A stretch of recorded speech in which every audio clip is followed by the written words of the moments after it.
rolling. I got to bring it down. See, if y'all ladies are members of the Moorish Science Temple of America, let me explain what I'm doing right now. As they do in Temple number 11, and I'm making a custom in my temple, we're going to calm the ethers real quick. We're going to bring it down for a second. And then we're going to bring it back up. First and foremost, I rise, giving praise to the great God of the universal law. I give honor to his noble, illustrious prophet, Prophet Noble Drew Ali. I wouldn't be doing this if it wasn't for Prophet Noble Drew Ali, because I wouldn't know who I was. I wouldn't have the pride or the confidence to be who I am, nor would I be pumped up with that holy zeal, because there is not a prophet that brought the antidote, the main source of power specifically designed for us. There is none.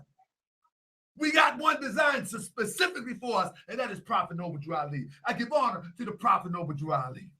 And now in the introduction, y'all know last night, we was on here last night, we had my good brother Mike Hitchman. He came in giving all of y'all the metaphysics of Freemasonry. And y'all was up in the background going, let's call it how it is. Y'all was kind of Sandman and my brother, man. I ain't like how y'all try to Sandman my brother, man. But it's all right, because he came with the fire and the heat as the show progressed. However, it was a two-part series. And today is the second part. The second part is I have a brother of mine coming in. I'm going to let him introduce himself. But he's a grand master. See, this is what I try to tell y'all, brothers and sisters. Man, we can have conversations all day long, and we don't got to agree on everything. We can agree on most. We can agree on some. We can agree on none. It don't matter. We still brothers and sisters at the end of the day. You know what I'm saying? So we need to understand that at the end of the day, we are brothers and sisters. And because my opinion does not agree with yours all the time, we are still brothers and sisters. Period. We still brothers and sisters. So what I'm trying to say is this. One day it might be your show, whereas though I'm talking to something that is dear to you. Again, as I spoke about the homosexuality about the show, everybody good, except for those who have something dear to their heart concerning homosexuality, whether they're homophobic or whether they're homosexual or whether they have close family members that's homosexual. They went crazy. I talked about Brother Taj Tariq, and I talked about the lessons of the brother, and it was a group that was upset about that. Why? Because our elder Taj Tariq is dear to their heart. You know, and a lot of people didn't take that I was actually talking about the ideology, but Taj Tariq, he represents the ideology, so he's the face of it. So he kind of get caught in the middle, but we're really talking about the ideal. We're not talking about the person. But people that follow Taj, they got bent out of shape. We had Ngozi on here, same thing. We had Brother Ishmael on here, same thing. Those who was connected to the DNA, the factual principles of the DNA, and I was going against that. What happened? They got mad. Why you cutting Ngozi up? They got mad. But that's how I talk sometimes. So let me speed it up a little bit. Now we're talking about Masonry and Moorish Science. And guess what? Up jumped the boogie. I've lost some friends over this, I think. I don't know. Maybe they weren't my friends to begin with. I don't know. However, they got bent out of shape. Some even said I only did the show because of them, as if they are more important than what the people have been talking about for over 100 years and counting. This topic has been discussed since the time of the prophet. So now why wouldn't I discuss this topic? There's many other topics that have been discussed That's going to come a time when we will discuss grand body politics. These things have been discussed since the passing of the prophet. But we can do it in a critical, respectable way, can't we? Didn't we civilize the world? So today, with no further ado, let me bring in my guest. Let him introduce himself to you. And guess what? Guess what? Let's see what the brother got to say. Up jump the boogie. No, I'm not going to say that no more. Islam family, are you there? Islam. Okay, my brother, I want to do this. I want to ask the family, say something to the family. I'm going to turn you up and ask them to press 1, make sure they can hear you. So state your name and where you calling from and stop there. I'm going to ask them to press 1 so they can hear you clear. Islam. Hey, first of all, I rise in the to the Father God Allah and the highest of honors to our illustrious noble prophet, you Ali. I'm Brother Yiswa LL, coming out of Tulsa, Oklahoma, affiliated with Temple 21 in Dallas, Texas. All right. Now, family, if y'all can hear my brother, please press 1 right now so we can get started. You know, the brother don't have long hair. Moors are acting, not pastors. We got things we got to do. So he don't have long. All right. Can y'all hear? Press 1 if y'all can hear the brother clear. Like I said, the brother got things to do. Moors are active, not passive. We don't sit around on YouTube. Okay, brother can hear you. Good. Okay, brother. So if you're aware, I think I talked to you. I think. See how my mind go? I talked to you earlier, and you actually seen the show yesterday. And so a lot of things came to the table yesterday. I took some notes, and we're going to get to those notes in a minute. But let's start with you. Let's talk a little bit about you real quick. The history of you. What qualifies you to speak on Freemasonry? Okay, well, first of all, the topic that you're dealing with is Masonry versus the Moorish Science temple. Okay, and can Moors be Masons? Okay, see, there's a lot of dynamics going on with that topic by itself because it's not in a vacuum too. It's like it's organic, like speak upon. Okay, so now as far as myself, in mid-20s, actually at a very early age, I started to learn about the prophet. I actually had started studying 101 and the Moorish Quran. And we know that Quran is not the circle 7. Circle 7 is everything that the prophet brought to us. So that's not neither here nor there.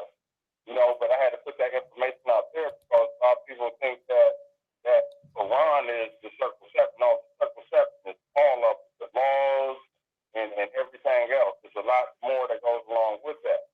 Okay, so at a very young age, okay, I knew who the prophet was, I knew the message, and I had certain literature. Now, I didn't have the divine constitution bylaws yet, but by virtue of me seeking the prophet's temple and not having access to Moors that was actually in the temple, because you know there's a lot of schisms in the ism, you know, and with me being consciously aware of these things, I had to deal with my family matters. And see, a lot of people don't know that in the Masonic tradition, it's like really family. Like, I think it was the brother Conrad that came on last night. He was like, you know, Masons don't recruit. There's no recruiting. To be one, you got to ask one. You got to know a Mason, ask one. And really, you got to be really up on him to really know that that's what he's doing. And if he's not going to get personal with you, he's not even going to be dropping no views on you. That's old school mentality. So we got an old school mentality and we got a new school mentality. So I got a long history, family history with Masonry.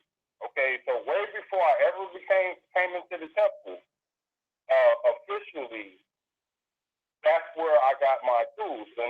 got my 101, and I got the Quran where I'm getting ready to show y'all a few things to where you can see what I'm talking about as far as how that coincides with my growth and development and a whole lot of others' growth and development, because you got families. Now, we're not going to deal with the little boys club yet. We're talking about family tradition and how in the back of the day, that thing was like really respected. Why would the prophet even go through that? Why would the prophet even deal with that? But he knew that was the element that we, as a nation, needed to be pulled up out of, because it's almost like the Judas goat leading the sheep to the slaughter. I mean, eventually you're going to end up nowhere, because a lot of Asiatics can't handle authority. A lot of Asiatics can't handle notoriety or whatever. It's like you just start to get beside yourself, and you start smelling yourself, and you be doing this, or that. Okay, but we will get to that eventually. So once I actually found the Prophet's temple, I no longer have no need for that, because that's all there. Okay. There. Yeah. Let's back up for a second. Before you go into the era, because what I'm trying to do is, because the first thing people want to say is, what qualifies this brother? Now, you say you have a long history in Masonry. Can you just tell the people, what is your history in Masonry? Well, first of all, in my travels, I am actually 32nd degree past master. I ran a lot. I raised Mason. I buried my uncles. And that's the worst part of my my past master tenure. The worst part of me being a past master is all the old school cats that would teach me was changing forms, and I had to perform the ritual. I had to bury these brothers. That was very painful. You know, that's something that I had to deal with, though. You know, and then there was experience that came up out of that. Right. And I'm talking about like my wife's her eldest uncle was like in his 90s. He was raised in the 20s during the time of the prophet. So there was so much more that I felt that I needed him to be teaching me, and then he just changed forms. I'm like, whoa. So now it's just like the sheep, you know what I'm saying, and amongst the wolves. Yeah. Because a lot of it, man, you got, man, them Europeans, man, they had their little Masonic weekend over at whatever shrine. And all your money right, they'll raise you from 1 to 32 in a weekend. What can you possibly know in a weekend with all of that heavy weight? You're not going to know nothing. So it's on the individual to actually, so now you got the material in your hands. Now you got a lifetime of study to start studying these degrees and whatnot and get the principles that's equivalent to the Moorish Science, what we're talking about. Because I'm trying to tell you, I could stay on the first degree for like 5 years and still going to have to do research. You're still going to have, it's that heavy. But So teaching that. Who's teaching that? Nobody's teaching that. So you're telling me that in the lodge, right? That you're saying, now I'm only asking, I'm not trying to lead you into answering. So in the lodge, there is no comparison as it relates to the information that you get in the Moorish Science Temple. Is that what you're saying? Only if you have the eyes to see and the ears to hear. Because one of the number one problems that I had, because I never really wanted to actually get into the lodge, but by virtue of, okay, now I'm studying this Moorish history, not necessarily Moorish science, but Moorish history, okay, and then I find out, okay, well, this stuff that my elders was into, the Moors actually brought this to the Europeans. They flipped it around and they gave it back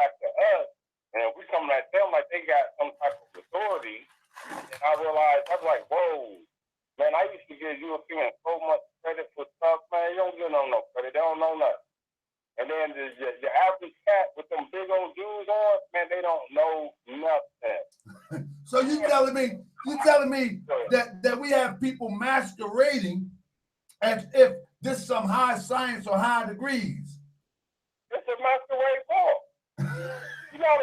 You have to. They ain't gonna call. Stop, bro. They ain't gonna call me a clown, man. Cause I'm laughing, man. All right, come on, brother. Talk to me. No, but on the real, I mean, sometimes we give people too much credit because they talk loud and not stand up. So real quick, a brother asked. He said, Valentine Hill. He said, where is he from and what degree? Valentine Hill. He already mentioned that he's a 32 degree, and he's still a worshipful master, but he don't run a lodge anymore. He's in the Moorish Science Temple of America now. Is that correct, my brother on the phone? I don't want to talk for you. Once you pass that chair, I am a past master. You a past master. I ran a lodge, okay, and then I gave that chair up. I was not voted out of that chair. I gave that chair up, and I'm gonna tell you what now. I turned into Debo on this Masonic because some of these people on this line know who I am and they know where I come from, and ain't none of them brothers gonna speak. So I gave that chair up. Right. It wasn't my time. I knew where I was going. And not only that, I got flack for being in the lodge trying to teach Moorish Science. Because the one-on-one is a catechism. It's a question and answer. That's right. There's certain ways you have to, when they ask a certain question, you got to answer. It's the same way in the Masonic. I'm going to give you an example. In our key number 4, it says, where's the nearest place you can meet him? In the heart. Okay, now for background, for those that don't know, don't have one-on-ones, we talking about Allah. Who made you Allah? Right. Allah. Allah's the Father of the universe. Can we see him? No. Where's the nearest place you can meet him? In the heart.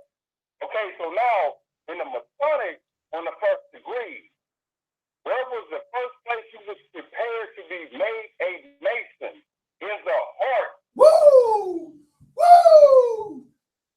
Woo! Okay, so with the parallels, like I'm telling you, man, Woo! Hey, man, I hope y'all listen, man. I want y'all to share this because we got brothers in the chat right now. They don't want to put the relation together. And we're going to try to bring it all the way home to show how more science is a higher science than this. Because I think that's where we're getting to. I don't want to lead the brother, but I think that's where we're getting to. Carry on, brother. All right, so you told me you was gonna be throwing me off course. I want to come back because I was into these one-on-ones. Come on, brother, come to the one-on-ones and relate it to the Masonic understanding because what you just told me, you gave me something that was earthly, and then with the one-on-ones, you took it to something that was heavenly.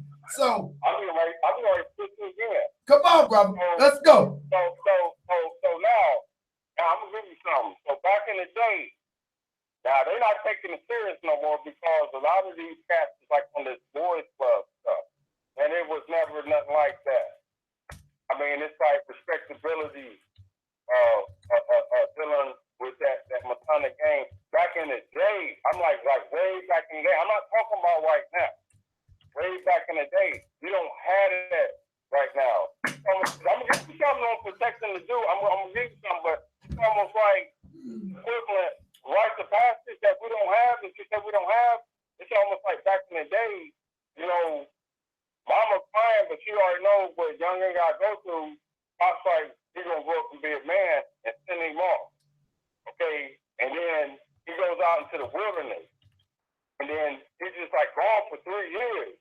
The naysayers and cast him off like, oh, he got washed up and you know, mama's like praying, but she's lightweight, but she still know her baby, and Pops knows. Well, I know what I know who comes up, what my bloodline is. I know, and then all of a sudden, 3 years later, you come back, and then you got the lion trench. You can cut a lion up. You got the trench coat, the lion trench, and you got like crocodile boots on, because that's you don't say you wrestled lions and crocodiles and you made your way and came back, and then now you could suck with the big dogs, and then all the women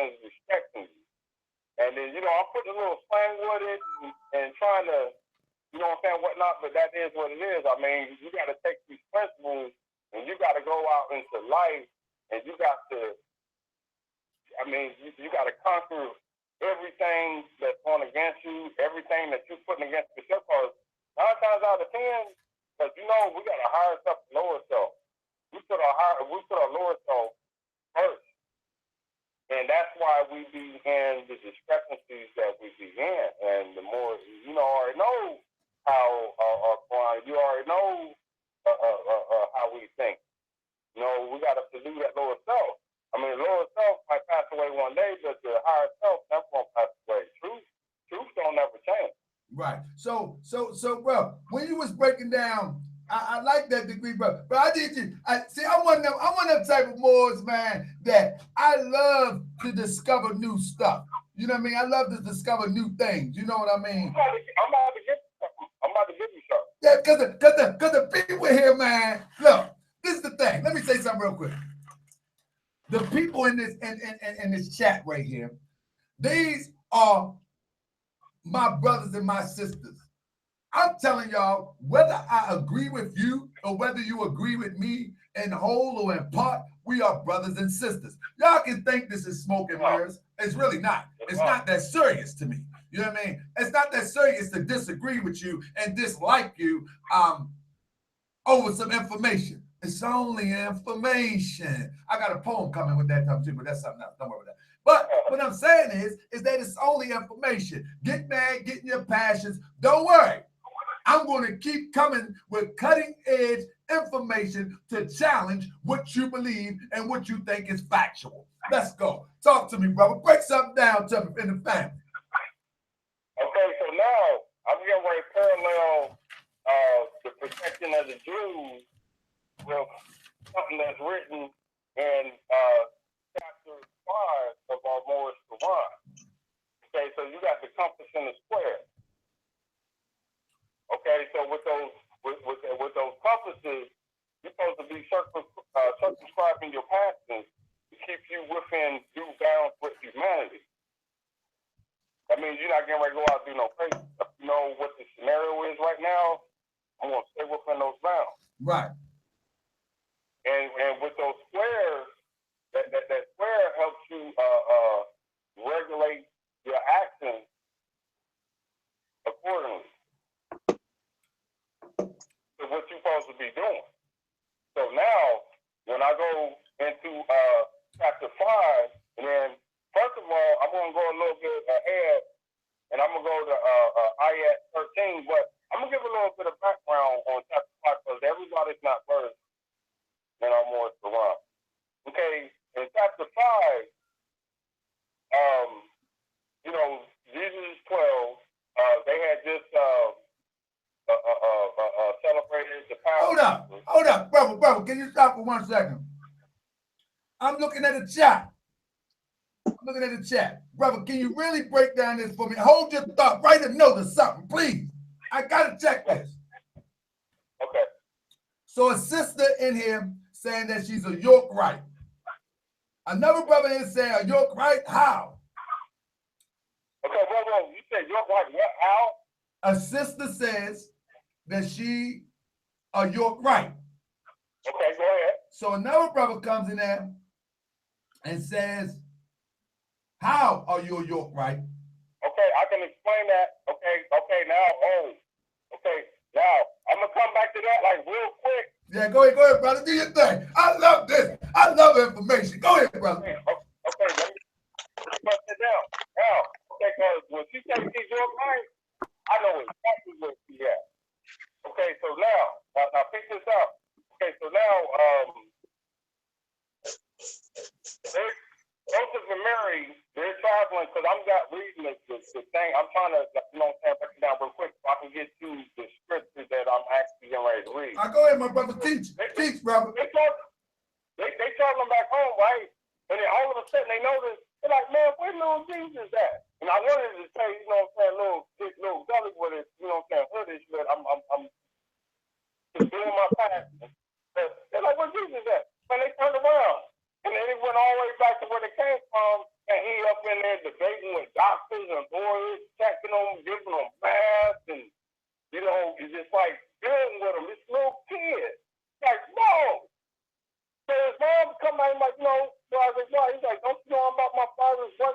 Muhammad just looking like, don't you know about my father's work? But then he humbles himself. Well, my mama came back, she called me in. It's like when you was out in the street after curfew, and mama come out there cuss you out, you know, you got your little attitude about you, but then you humble down for that mama, and then you go in, but he goes around and he pressed the hands with all the doctors and lawyers, and he's like, you know, I trust we're going to meet again. It's like, man, what we going to do right here? We're going to come up here and switch our wigs, and then first our head come out, I'll be back. Now, so he get back home, he working with Pops and whatever, so after a while, so now I'm going to go from Ayat, which is verse 13, and I'm going to go to 15. Okay, because Joseph was a carpenter. Okay, so they got working tools. Okay, so now in 13, these tools remind me of the ones we handle in the workshop of the mind, where things are made of thought and where we build up character. We use the square to measure all our lines, to straighten out the crooked places of the way, and to make the corners of our conduct square. We use the compasses to draw the circles around our passions and desires to keep them in bounds of righteousness. Okay, so you use the compasses to circumscribe your passions and keep you in due bounds of all humanity. What the prophet come to do? Uplift fallen humanity. So in order to uplift fallen humanity, you're going to have to circumscribe your passions to a certain degree to where you're not even scaring people or wearing them off because you're doing too much. Or maybe not enough. Okay, and then that compass is the square is regulating your actions. I mean, you can't do too much. It's like I'm watching I could get like all the way out there right now, and I'm just watching what I'm saying.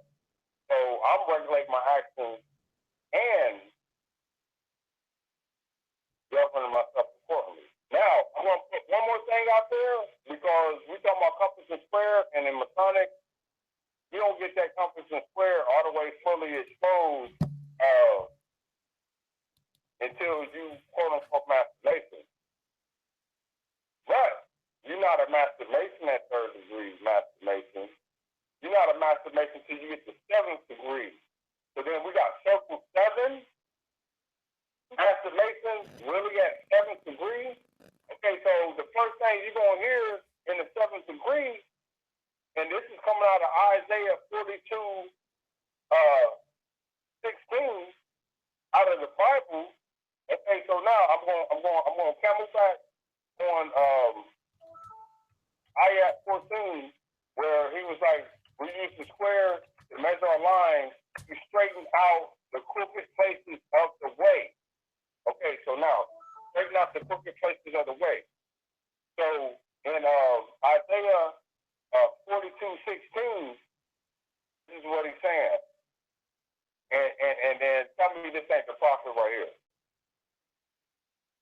And I will bring the blind by a way that they did not know, though that they knew not. I will lead them in paths that they have not known. I will make darkness light before them and crooked things straight. These things I will do unto them and not forsake them. And not forsake them.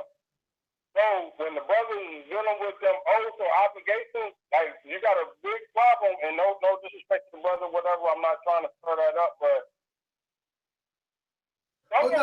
I'm about to ask about that too in a minute. I'm letting you flow, but then we're gonna get into these questions before you have to get up out of here. So I'm gonna ask you some of this stuff that we was confronted with last night. So come on, brother, you good?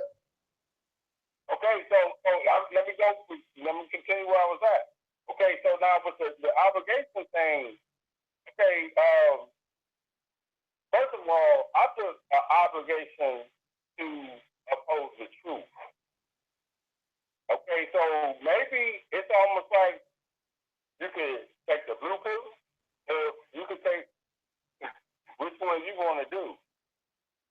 it's not all inclusive. You got brothers doing bad stuff, but all brothers ain't doing bad stuff. So if there's a Mason or a group of Masons doing, I was going to request you here, but doing bad stuff or the witchcraft or whatever, he's doing that. Not that I'm sitting here, I'm not promoting the Masonic order because, like I said, if you already in the temple, you have no business even worry about that Masonic order because you are dealing with a higher power. You are dealing with it. So, brother, how many years did you spend in the lodge? From the time of being initiated to the time you became a Grand Master? I'm not, okay, now I still have to, you keep saying Grand Master. I'm sorry, brother. Yeah, I don't know the terminology. I ain't no Mason. I'm not no Grand Master, man. And I probably won't ever be because I have no desire to go back to the lodge. I'd like to go back into the lodge. But you've been the Most Worshipful Master. Is that it? Yeah. Okay, there we go. Yeah. So look, I ain't calling no Grand Master on purpose. Yeah, no, don't call me no Grand Master, man. You have people calling me and all that stuff. He was the Most Worshipful Masters. That's who he is. Yeah. Anyway, how long, brother, before you became a Most Worshipful Master, and how many years functionally was you running the lodge?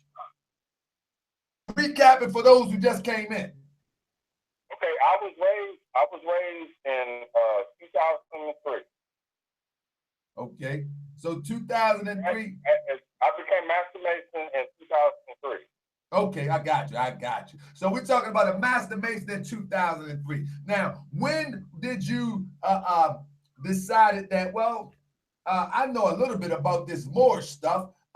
Let me peek into that a little bit. When did you decide that? Okay, I knew about Noble Ali and the Prophet and Moorish Science in 1990. Oh man, that's my year, brother. That's my year. So now that's how long. Okay, and I didn't get my nationality card until 2015. That's how long it took me to find the original. The Prophet's grand body. Hey, did you find it, brother? Yeah, and with it. Now you know that's another show, so don't even go into that. And you were there. Stop. That's another show. Anyway, so brother, what I'm trying to do, I'm trying to reiterate to who you are. What are your qualifications, et cetera, et cetera. But now let me get to this real quick, and then I'll let you flow, my brother, because I want to get you before you have to run. What sense does it make, if any? I don't know. And listen, I'm not being an antagonist. I'm only asking the questions, family, and to the Masons that are in here that are Moors, or the Moors that are Masons, or the Masons that are just in the audience. I am only asking questions. Brother, what significance does it have to be a Mason as well as a follower of Prophet Noble Ali, a functional member of the Moorish Science Temple of America? Is there any significance in that? The only reason why I could see that you could be a Mason, that you would be a Mason and the Prophet Temple at the same time, is that you was already a Mason and you became healed. And you came into the Prophet's Temple. But once you're in the Prophet's Temple, that Masonic is irrelevant. So if you, there's no way you even do that. Now, but no, here's the dynamic. What about those that know nothing about the Prophet? Oh, yeah, absolutely. About Masonry, and then you got these two that's like ruining them. It's like, oh, which way do I go? Which way do I go? Which way do I go? That's what we got to be dealing with. Because any Mason that's not in the temple is an Asiatic, you need to get over to the temple. His hands down. So you're going to have Masons in the temple, so that's fine. But if you're already in the temple and never ran through the line, you don't even need to worry about that. You already got the criminal clock. You just need to study your book and learn yourself. Master your lower self, and come into tune with your higher self. So brother, it's easy. It's already laid out. Are you familiar with the? We was talking about the history of Prince Hall, and somebody put a question in there. Prince, what was Prince? Who was Prince Hall, and what was his purpose? Okay, now this is what a lot of people don't know. So that history is like very vegetable out there. A lot of people don't know. Just like once the prophet changed form, that the temple just kind of like broke up, and you got all these different factions. Well, Prince Hall Masonry, before 1847, the Prince Hall Grand Lodge formed into a nasty. First of all, you got what they call states' rights right now. So the state is actually the highest authority in that particular boundary. Okay, so then you have this thing called federal. What the federal is a union of states. That's why they call it the union. So Prince Hall Masonry was the first Masonic body to form a federal body. At one point in time, the National Grand Master, which the National Grand Lodge is a union of Grand Masters, a union of states. My bad. Yeah, he had so much power that they had to split that up. So in like 1847, man, they came in and there was all this little discombobulation, and these schisms came up, and then a certain faction separated from the original national. Well, there's only one National Grand Lodge, but there was a certain faction because in order to form a Grand Lodge, it only takes 3 lodges to form a Grand Lodge. No, there's ancient landmarks and all that. I mean, there's rules and order. So if you know these, and this is what they're not teaching you, because once you learn this stuff, the good you got, then you go in there and change the whole thing up. That's why they're not teaching it. But who's taking the time to actually research this stuff like the old guys do? No, they over at the Tutti Frutti turning it up because the jump off over there. And that's what the attraction is right now. That's young school. I'm talking about old school. Okay, so this dissension took place in 1847, and there was a few lodges that separated from the National Grand Body, and all of this took place in Ohio.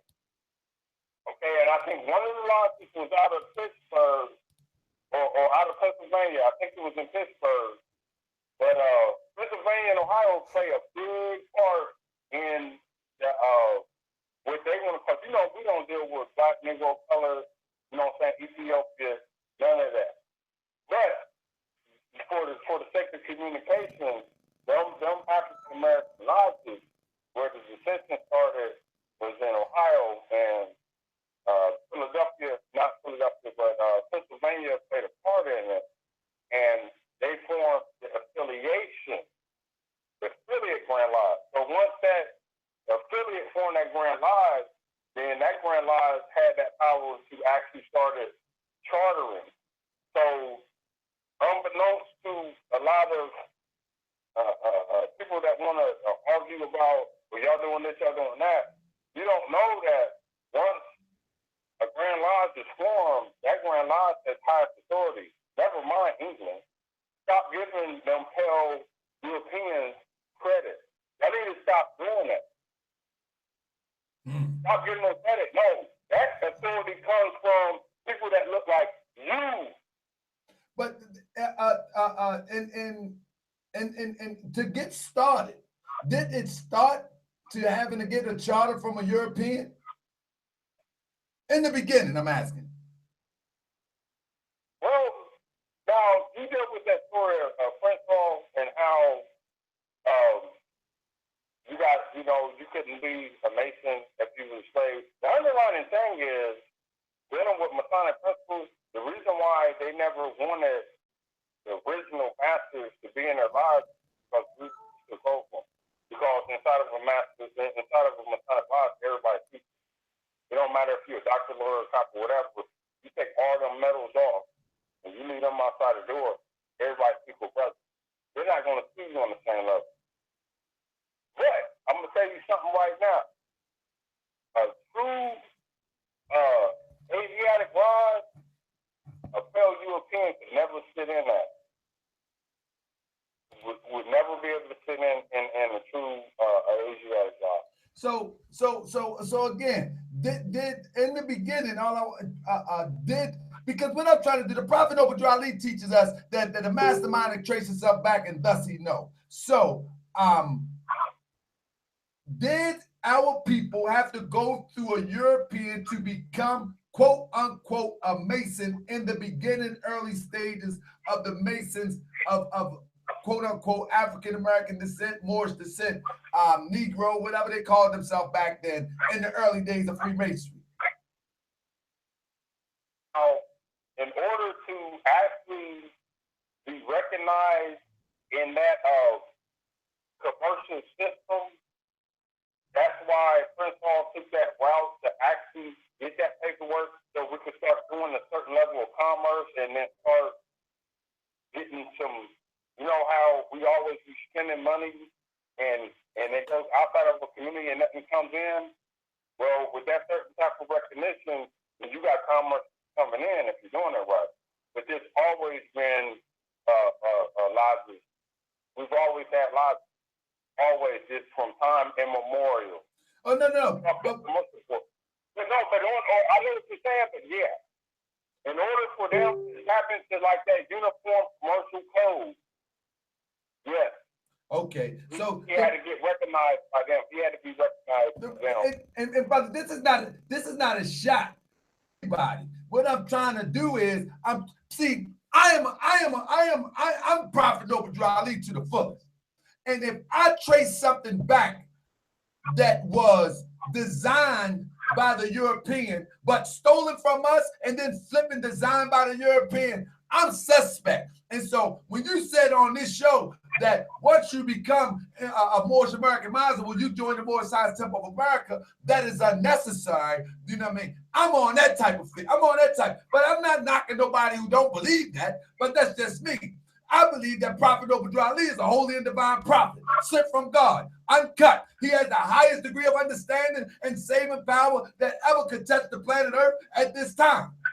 So when I look at it, and I got the flyer that I put out today and asked, who do we follow? And I got Prince Hall because through my research, I could be wrong, and I stand to be corrected if I am, that he was the first to set up the first Masonic temple or lodge for quote unquote people of African descent. And then I got a picture of Pike. When Pike, he was like a reformist, I think, through my little research. I didn't do a whole bunch of research, but you know, hey. And so that's one picture. And then the other picture, I got Noble Ali, Prophet Noble Ali, and I got Marcus Garvey. And underneath that, I said, who shall we follow? So the reason why I did this show is because I believe, I have confidence and faith that Prophet Noble Ali has the ultimate knowledge as it relates to the redemption of our people. So when I asked the question, did they have to go through a European, the first, to get a charter to demonstrate or practice Masonry? That kind of rubs me like, See, the thing is, the best way to hide something from a person is to put it in their face, because human nature, you want what you can't have. So if I'm constantly trying to give you something, you're not going to want that. But when I'm like, I just can't have that, well, that's what you're trying to get. So, there's a thin line between love and hate, but see, your question is dynamic, because I'm trying to tell you the only reason why to actually deal with that fellow European was to tap into his money. He had lodges. You're not hearing that. There was lodges already existed. Right. Don't even deal with Europeans. into the symbols.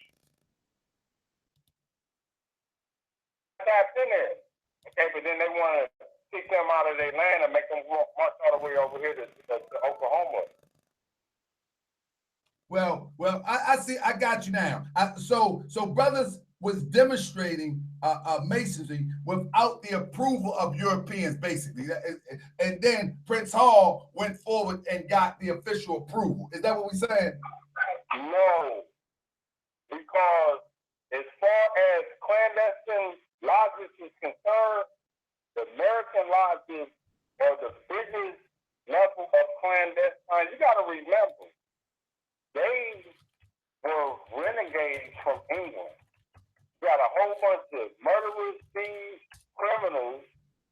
Not only did they break off from their national government, they were doing treason, they were doing terrorism, and they fought them to form their own sect. No, emphatically not. No. You're not reading that book right. That's what I'm saying. It's like, at a certain point, I got to be quiet because if that's what you want to do, that on your own time, and I'm not going to talk with you on that. Right. But no, that's no. You're dealing with a nation of criminals and punks.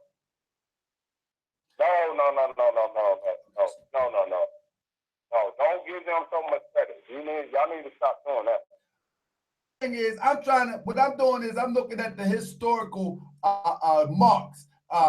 When we look at our people, we know that the Prophet Noble Ali came with the highest science.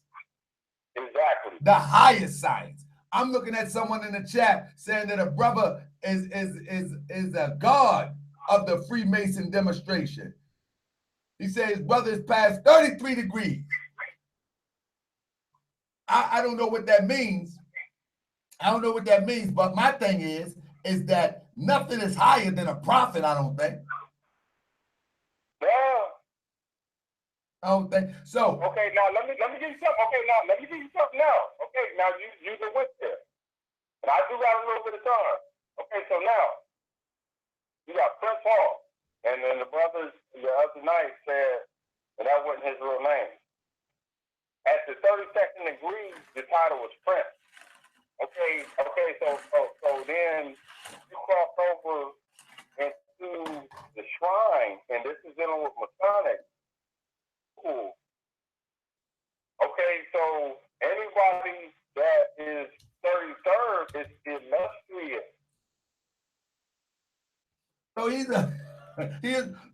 So the guy past 33rd, his name is illustrious, something. No, you are illustrious. Okay, and not only nobles, the 32nd degrees are honorable, also honorable. You got prince, you got honorable, you got noble.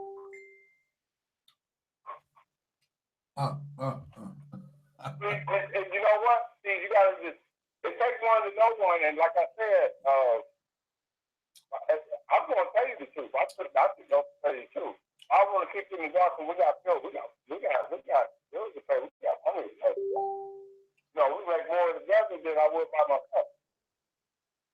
You know what I'm saying? And then we put tomorrow on, and then we got family. You see the family.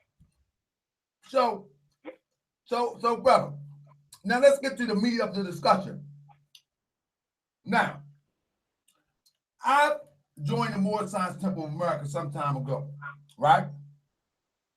Now, when I read in the chapter about the tools of the workshop of the mind, let's do the axe, the square, and all of these, the ladder, the 12-step ladder, all these tools in the workshop of the mind that is in the Holy Quran of the Moorish Science Temple of America. What relation to Freemasonry? Why do you think the Prophet Noble Ali used that and people try to connect that to Freemasonry? Do those tools predate Freemasonry as it relates to Freemason in America and in Scottish Rite, York Rite, and all that? Okay, now, see, that's a dynamic question. Okay, now, first of all, yes, it does predate, but yes, Freemasonry use these tools, but they don't know what the hell they doing with it. Whoa. So you telling me those, and so maybe that's why they join the temple, so they can learn what to do with the tools. Once you get in the temple, you need to stop that. You need to cut that rough edges off. You need to use some tools and cut them rough edges off and tighten your stuff up. So suppose you beyond a 33rd degree. Do you still a little bit loose if you're doing both? Well, first of all, in the spiritual sense, if you beyond that, then you already know better. So then now you're dealing with that Judas goat leading sheep to the slaughter. You know what? Ho, brother. Judas goat leading the sheep to the slaughter. The eyes open and oh man. So you telling me if you 33rd and beyond, and you still practicing that, and you discovered the prophet Noble Drew Ali, you a goat leading the sheep. Hey, so you know how in the dark I had my and I turned that light on that animal. You know how they freeze when they trap. Hey man, I'm putting it like right between. I'm putting it right in the middle of the eyes. You lay him out, but we ain't got time for that. And that's figuratively though, metaphorically. That's how I'm using my tools. Yeah, we're just gonna lay that out. We don't have time for that, man. So let me ask you a question. Is so-called, and I'm saying so-called quote unquote, and I'm asking a question that I'm looking at the chat and I'm grabbing my questions from out of the chat, kind of, and I'm adding it so I can make sense of it because somebody says like this: European Masonry is a ritual and what? So I'm asking you: Do African so-called African American Masonry grab the rituals out of European Masonry?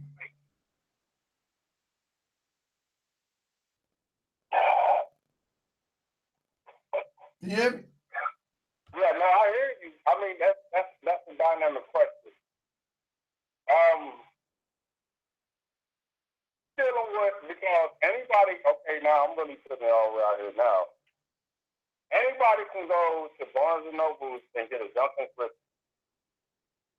Okay, and then you got Cook, you got Duncan, you got Morgan, and actually Morgan is the one that they claim that exposed the ritual, and they killed him back in the day and buried him. They say they buried him. Some say that he's buried Niagara Falls in one of them little tunnels up under the falls.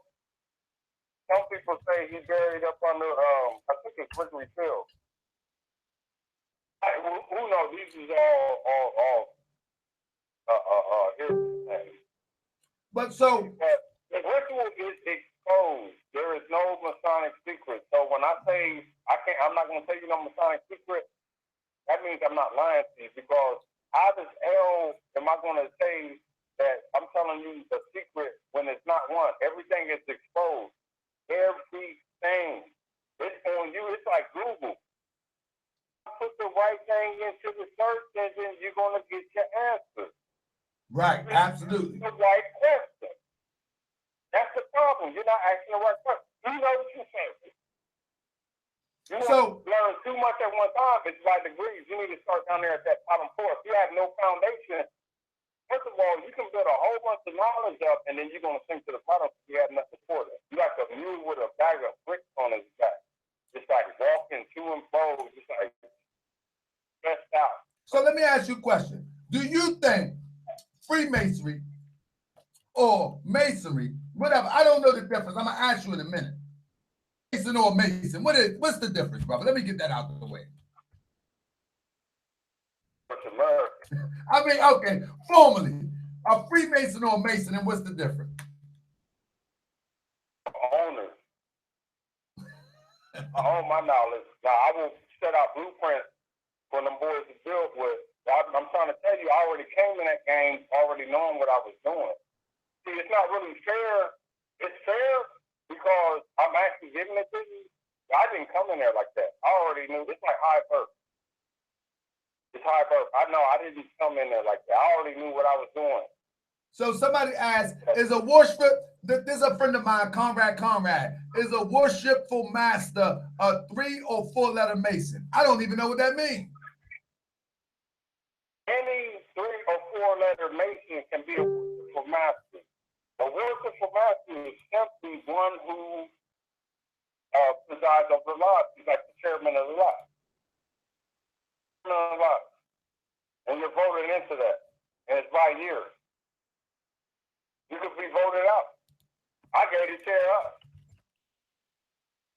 Nobody ever took that seat from me. I gave it up. I'm like, hell no. Not no more. I gave that up. And I hope one of them's listening right now. Yeah, I gave that up. I can be verified. Okay. And I'm not trying to be disrespectful or nothing like that, but nobody, you know what? You control how people come at you. Right. So, I'm just putting it out there. No, I control all of that. And I already knew what I was doing. I was like that little kid that's in the college graduate class. And they looking at him all funny because he's a little boy. This is coming through. All the little stuff, you know. Somebody say, what's the criteria for to be a Western Freemason? A Western Freemason.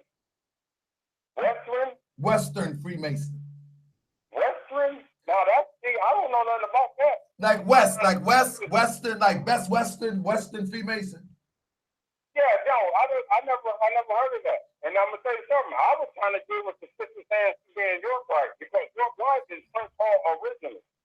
Oh, okay. So the sister, but brother, some people say that sisters are what they say Eastern stars. Is that the same thing as York, right? How does that work? Help the people understand. That's all I'm trying to do. Now, tell me. I don't think the sister was saying that she was a Freemason, but as her Eastern Star chapter, she's under York Right. Okay, I got you. So, because I'm an Eastern Star too, because there has to be a brother in the Eastern Star chapter for them to even operate. That's like the sister's auxiliary. Oh. Yeah.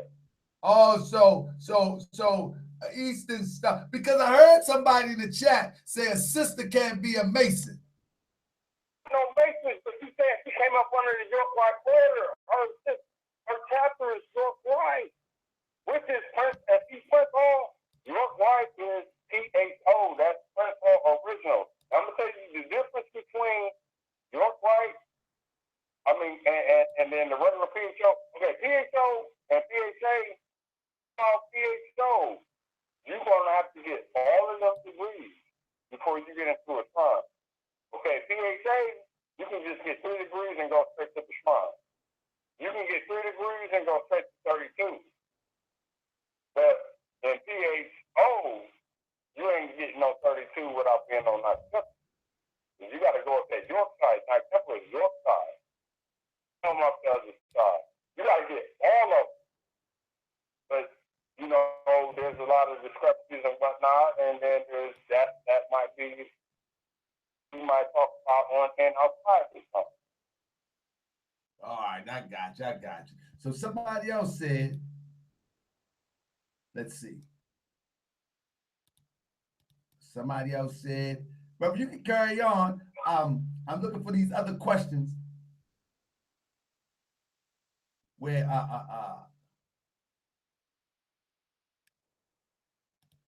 questions where somebody asked. I got one written down too. I want to deal with them so we can wrap it up. Oh, go ahead, my brother. Go ahead. Because pretty much the only thing that I'm going to be dealing with from this point on is. Okay, come on, brother. I'm not dealing with that. You know, okay, now I was looking into the check this out.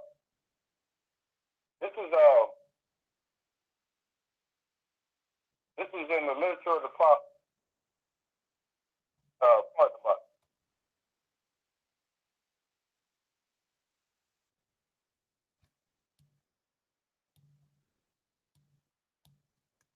in the literature. A lot of people don't know about the literature of the prophet.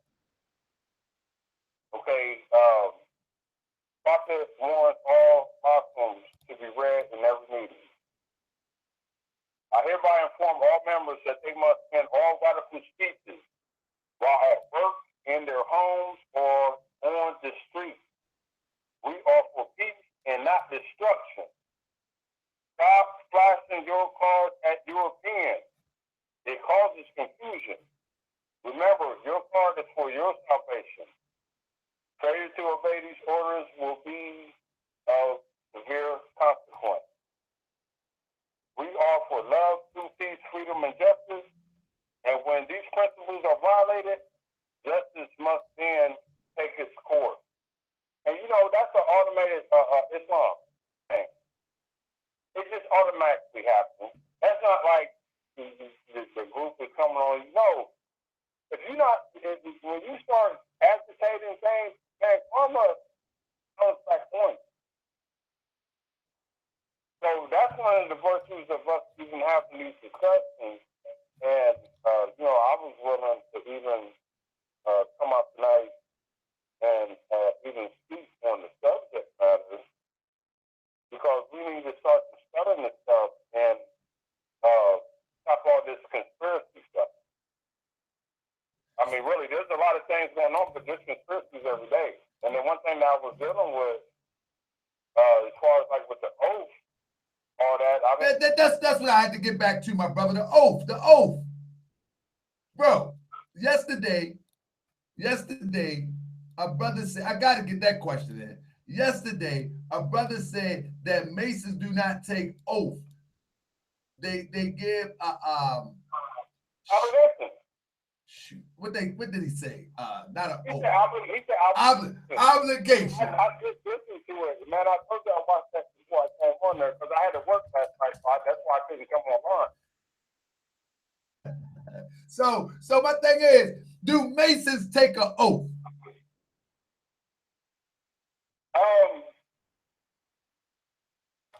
Not to put the brother on the spot or whatever, but there's really no difference between taking an oath or obligation. Okay, cool. Now, brother, let's see. I'm hoping that Moorish World TV can get to the point where we can talk to each other like family. And just because the brother think an obligation is different than the oath, or I think the obligation and the oath is the same, we still can get along. But that's just why I see it.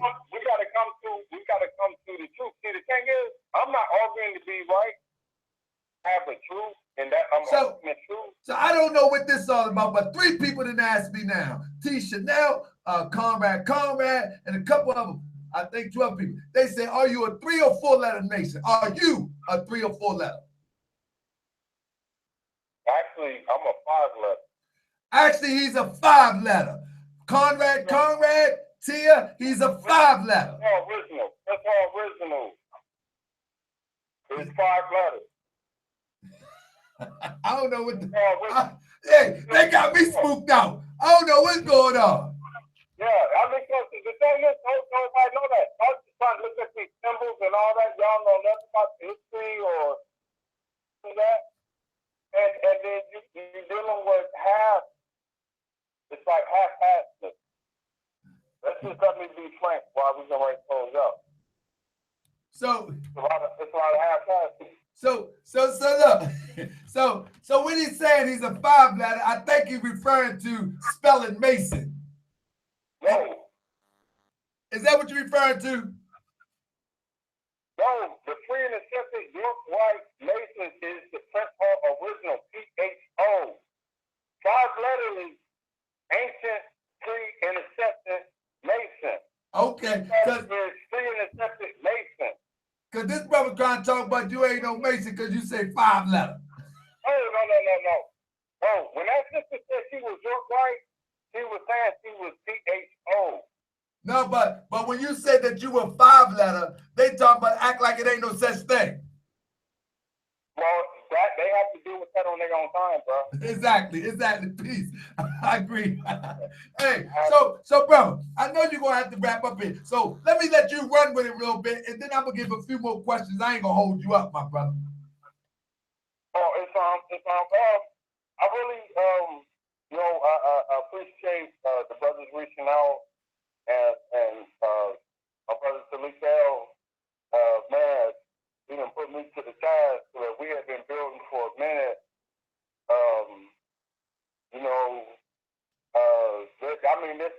The thing is, we could talk masonry like for days and not even delve on Masonic secrets. There's just so much to it because masonry deals with so much. And you want to think it's masonry, but it's not, like the brother said the other night, like some symbols, man. Those aren't Masonic symbols, but when you're dealing with those seven, we're dealing with seven again, those seven sciences, you're going to come across certain things, and then you just have to expand upon that in your own personal research.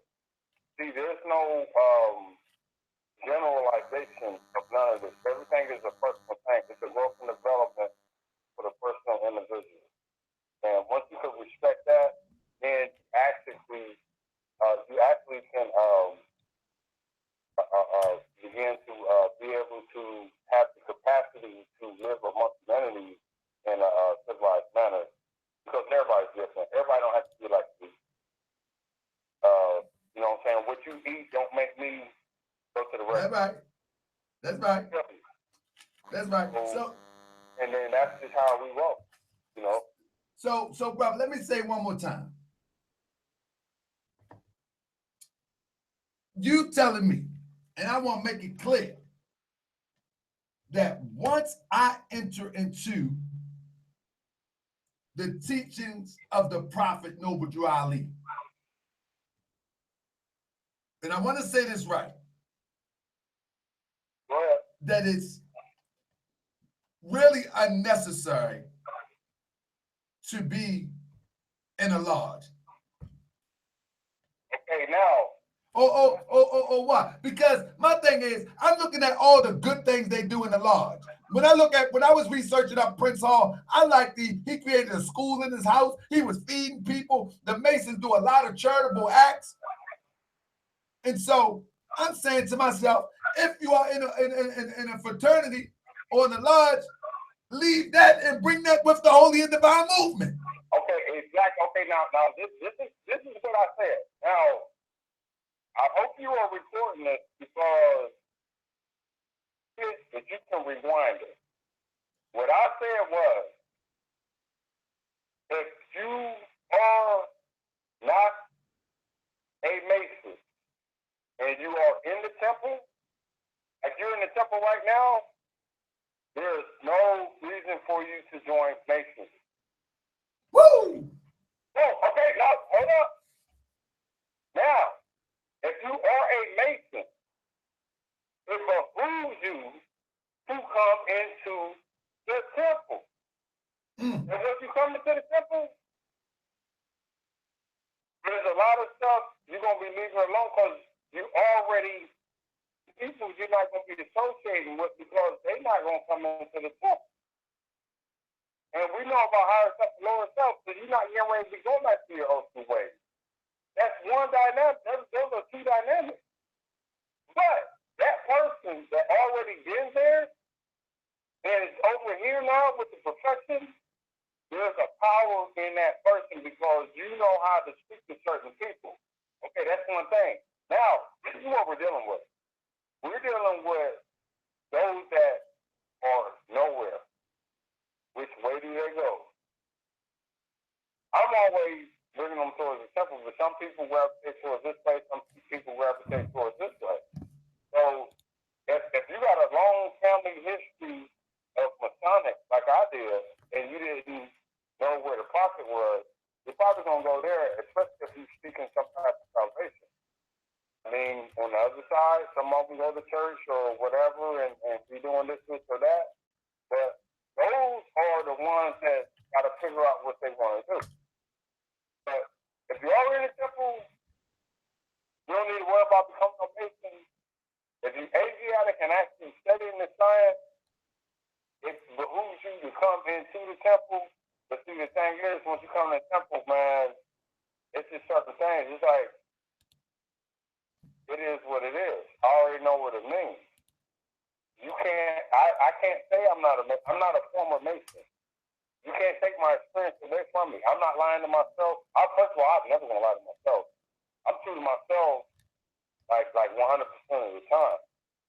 So I might not never say nothing to you, but I already know what I'm doing. But that's what you got to deal with, because it's going to reflect off of you. And you got readers that's out here, these ancient ones that's right here, right now, and they don't even know that we're here. Like I said, they don't even know that we're here, and we already see through all that stuff. So you can't lie, nothing. Like one person said, you got to walk in that sunlight like everybody sees. Exactly, brother. Exactly. Keep it real. 100.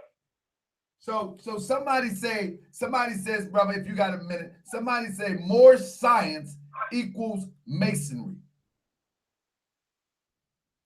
Or is it the other way around? Oh, how does that work? What does that mean to you? Well, you know what? Let's, out of all fairness, if we're dealing with an equal sign, what matter which way you flip it? Flip me. It's an equal sign. Okay, I got you. So I look at it like this. Moorish Science is Freemasonry revealed. That's how I look at it.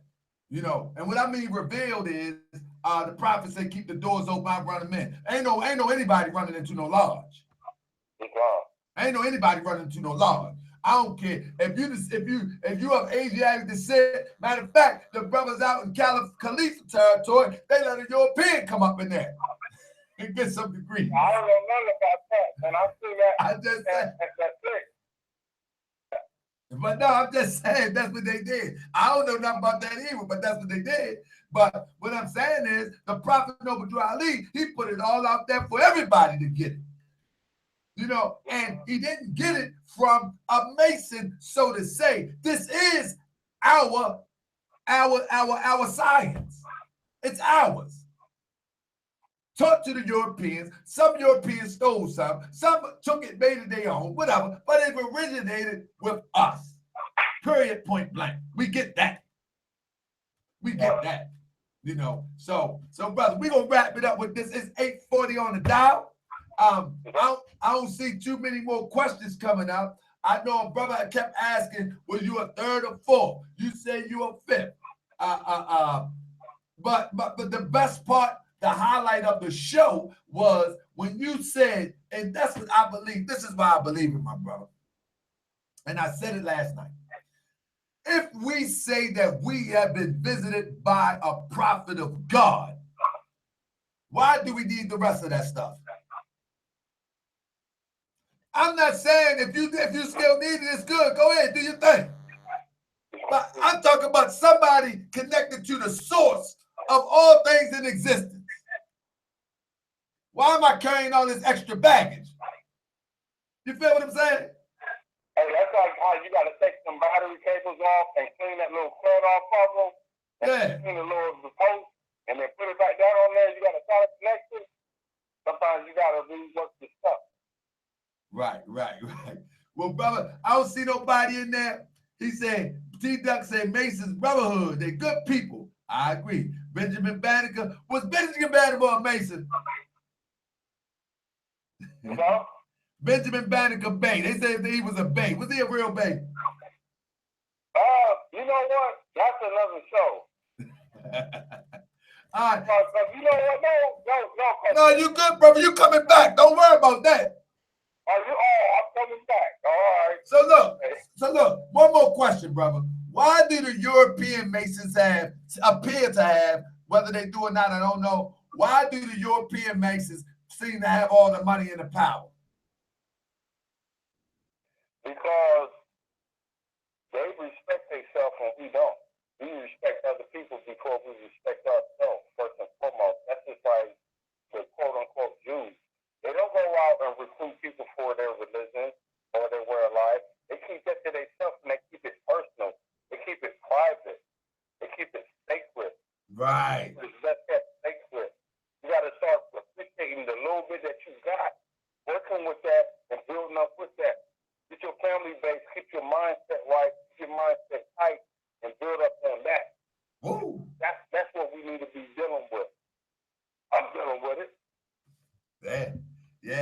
So with that being said, anything in closing, brother, I'm gonna let you go because I know you got things to do. It's 8:42 and you got things to do. And I'm gonna talk to the people the best way I can. I'm gonna give them some lessons out this Quran if I can.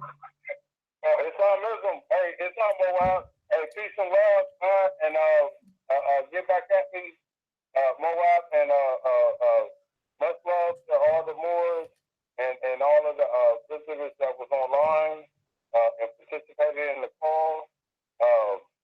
You know what I'm saying? I'll talk to y'all later. Peace and love. Peace and love, family. I want to say thanks to the brother for coming on the platform. I don't think the brother was trying to, I can even tell the brother was trying to be respectful of the craft and those who are in it, but he also was trying to give out the information that is necessary for us to understand what Freemasonry and Moors have in common.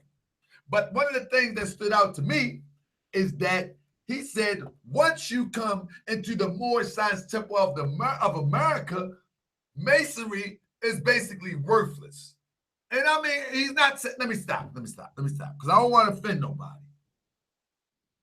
I don't drink Kool-Aid. That's water. Let me show you. That's water.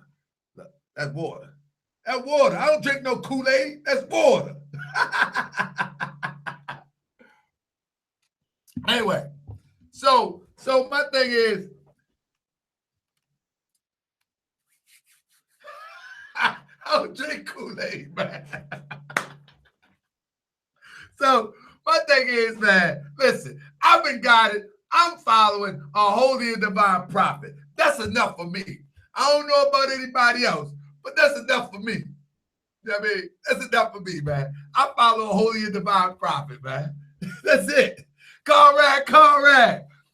I follow a prophet. He's a holy and divine prophet, man. He took me everything I need, man.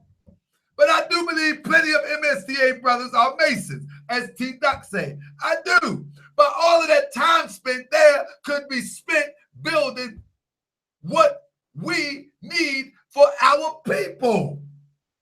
Kool-Aid is so good, though. Hey, Conrad, I used to love that Kool-Aid, Conrad. Loved it. Love that Kool-Aid. But I don't mess with it no more, man. That stuff poison, man. I try to drink a lot of water on the low. I do like Pepsi sometimes. You know what I mean? I like Pepsi sometimes. You know what I mean? But anyway, let me see what I can do for y'all. My brother was going to come in and he's going to break down the Quran. Let me ask y'all. Talk, here you go. Let me ask y'all. Do anybody in the audience, I got 15 minutes. 15 minutes. Where y'all want to go with this? Do anybody in the audience have any questions about Moorish Science? And I'm going to try to ask them for you. Any question about Moorish Science as it relates to the Quran of the Moorish Science Temple of America? See, this is the difference between me and a lot of brothers that have platforms. I'm turning the mic on. I'm turning the phone on for you. You know what I mean? So we can try to work this out. Yeah, hey, Blacklight, you know that Pepsi ain't right. That Pepsi ain't right, Blacklight. It ain't right. I like it every once in a while. Anyway, so I'm going to put this number out here real quick. I'm going to put this number out here, and maybe somebody will call in. Also, I want to say, please support the Tahaka Bay Moorish World Tour. We are in progress. We are in the process, we are in the process of organizing to come to a city near you. I got a strong team. See that here? Drew Ali Moors. I got a strong team that we are about to come to a city near you in real time. Whether the GoFundMe helps out or not, we are coming to a city near you in real time. So I'm going to turn on this. I'm going to put this phone number in here, and we're going to talk about the Quran for a second, for a little bit. I might go for a little longer than a second. Let's see. Let's see if we can help somebody out to give them some of this information as it relates. Because listen, we had brothers coming to the chat, talking about their brother is a 33rd degree Master Mason.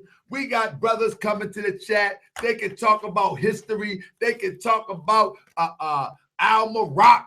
They can talk about Al-Madrid. They can talk about a whole bunch of stuff. Hold 1 second, family. You know, but what the problem is when it comes to kicking this spirituality, when it comes to speaking this spirituality, it's a problem. You feel me? It's a problem. So here we go. We're going to talk about some of this spirituality that helps build your character. Who is this on the line? Who I'm speaking with? This is Conrad. This is Conrad. You know I got to do it. Hold up. Compton's in the house without a doubt. That's right. That's right. What's up, Conrad? Conrad, how you doing, brother? Yeah, what's going on? I'm doing good. No disrespect to that brother, but he wasn't the real legit. I mean, maybe in his own lives, but, you know, not legit legal Mason. Brother. You know what I'm saying? Brother. That's why I was asking that. Brother, actually, I know the brother. Matter of fact, I could put him, I'm not going to put him out there. I know the brother, and he come from a long line of Masons. Great-grandparents, all that stuff.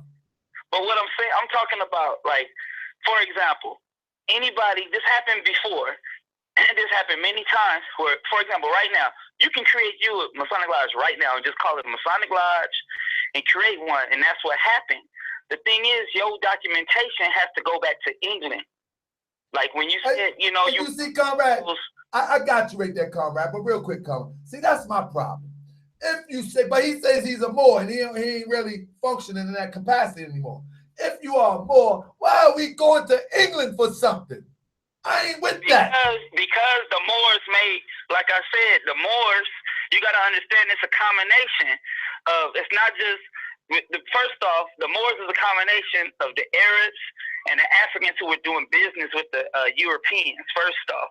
So it's a mixture of all of that, and the organization as you know it, that's where it is. Hold up. They keep talking about Brother Grimm is a 33rd. Man, I don't want to hear that, man. Brother Grimm don't have the character of the Holy Quran and the Moorish Science Temple of America. That's what we talk about. We ready to start talking about building some character. Everybody keep on coming in camelbacking off somebody else's name. He's more than a 33rd. He's a super Mason. He's an illustrious Mason. So what? What is your character like? And that's what we're going to talk about. I agree.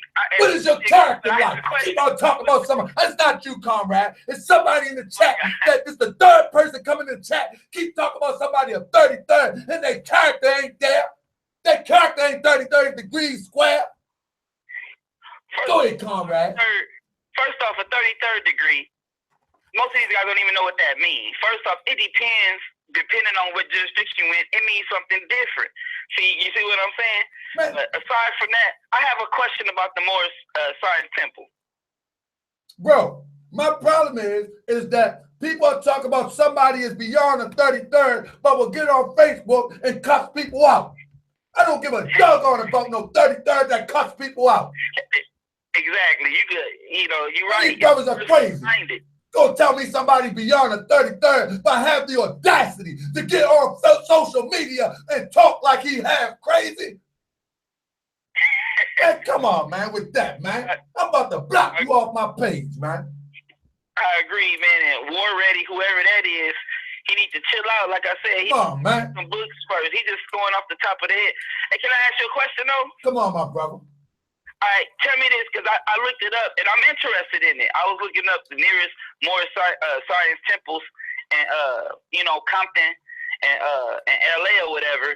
And I just want to know, like, if you could just tell me more about the organization and the brotherhood, if it's any. I don't know what the function and stuff, but if you could just tell me more about it, because I might be interested. First of all, let me see if I got. You know what, Conrad? I think you inboxed me before. Did you inbox me yet? Nuh-uh. All right, brother. You need to inbox me, and I'll give you this brother temple information. I think he's in LA. He's out of my granddbody. Good brother, but I'm gonna tell you what. You ain't going there half stepping. Man, this brother told me I shouldn't be wearing jeans and tennis shoes. He told me I should be wearing African garb. He's my brother, man. I'm telling you, he's a good brother. I'm telling you, he got the information, and it's a good brotherhood. His whole family run the temple. His wife is the chairwoman. I give you his information. But yeah, it's a tip out there. And then you got another brother out there named Jones Bay. He has a barbershop out in California, LA. Okay. I don't know if he's operating out his barbershop right now. He's under the King Bay portion. But they're out there, brother. But the whole thing is that you have to know this. Like any other thing, brother, you have to do your research. When I came into the Moorish Science Temple of America years ago, it was one thing that, and a brother emailed me, and I'm going to get you this questionnaire. It was one thing that I had to have discipline in. You know, the discipline I had to have was with the questionnaire. Now, when I was young in the lessons, I didn't know the significance of an old head telling me, man, you got to recite them. Recite them. Recite them back to me, brother. Recite them back to me, brother. But now that I'm older, I understand what this means. You know what I'm saying? I understand what the questionnaire means. So I understand what they mean today, but now maybe tomorrow they may be a little bit evolved, a little in the higher science of my understanding. So the thing is that if you get most people are lost when as it relates to more science because they didn't get the foundation. Mm-hmm. They didn't get the foundation. And a lot of people get more science from offline. You can't get it from offline because there's something that goes with being a Moorish American Muslim. It's called community. So your temple becomes your community. You know, I can pick up the phone right now and call some old, what I would call ancient Moors, you know, and they got my back 1,000%. Now, Brother Conrad, do they agree with me yelling over this mic all the time? Probably not. They old school. And no offense if y'all see me, but I'm telling you how it is. Y'all know how I get down. They don't agree. But they know that I'm on a mission to try to inspire people to at least have an interest. To at least have an interest into a holy and divine prophet. You know what I'm saying? So I would definitely get you that information. Now, what was the question again, brother? I got lost. Oh, I just wanted to know, like, more information about, for example, because I was looking it up, because I was like, you kind of made me interested in it, you know, because actually my whole thing, like when I went to Sarnetta and all of that, I was doing some research on Moors because I made some discoveries and stuff, and while I was doing some research on for this paper, and it opened up a whole other outlet, like besides the entertainment part, historical, you know, and so really, you know, I looked at you like kind of like a model, you know what I mean? I was like, wow, you know, I want to see what this is about, you know. Right. And everybody's name is Bay, you know, even a gangster dude, TC Bay, I don't know where he was, who knocked out what's his name? The guy, the rapper, Benny Siegel. Right.